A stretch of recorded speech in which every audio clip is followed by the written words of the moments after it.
What if weakness isn't something you're born with, but something you train every single day? Alexander the Great understood this better than almost anyone in history. By the age of 32, he had conquered one of the largest empires the world had ever seen. Not because he was the strongest man alive, not because he was fearless, but because he learned how to destroy weakness before weakness could destroy him. By the end of this video, you'll understand the exact mindset Alexander used to become mentally stronger than everyone around him, and how you can apply the same principles to your own life. Most people think weakness is about muscles. Alexander knew it was about decisions. Every day, people choose comfort over growth. They hit snooze instead of getting up. They quit when things become difficult. They avoid uncomfortable conversations, and little by little, weakness grows stronger. Alexander was raised differently. From childhood, he was exposed to hardship, difficult training, long marches, constant pressure. He learned something most people never understand. Comfort makes you fragile. Difficulty makes you powerful. When Alexander faced challenges, he didn't ask, "How do I escape this?" He asked, "How can this make me stronger?" That's the first lesson. Stop running from hard things. Start using them. Every challenge is either making you stronger or making you weaker, depending on how you respond to it, but that's only the beginning. Here's what made Alexander truly dangerous. He refused to negotiate with his excuses. Most people listen to the voice that says, "Do it tomorrow." Alexander trained himself to act immediately. He understood that every time you obey an excuse, weakness gets stronger. Every time you ignore an excuse, discipline gets stronger. Think about that for a second. The battle isn't out there somewhere. The battle is happening inside your own mind every single day.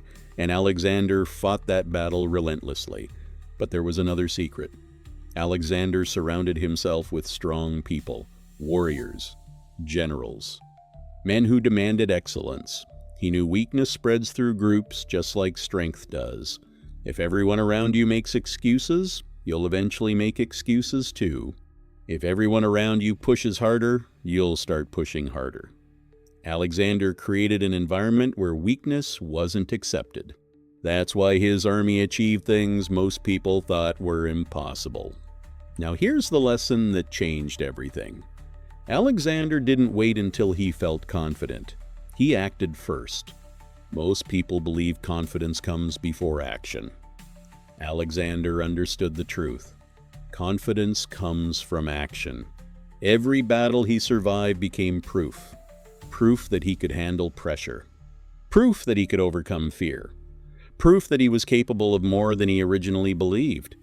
That's how weakness dies. Not through motivation, through evidence.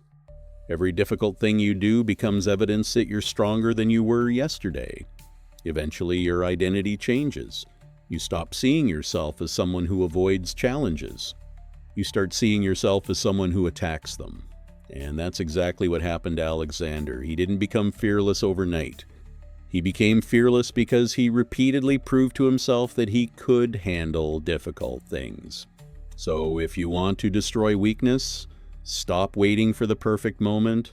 Stop waiting to feel ready. Start doing hard things on purpose.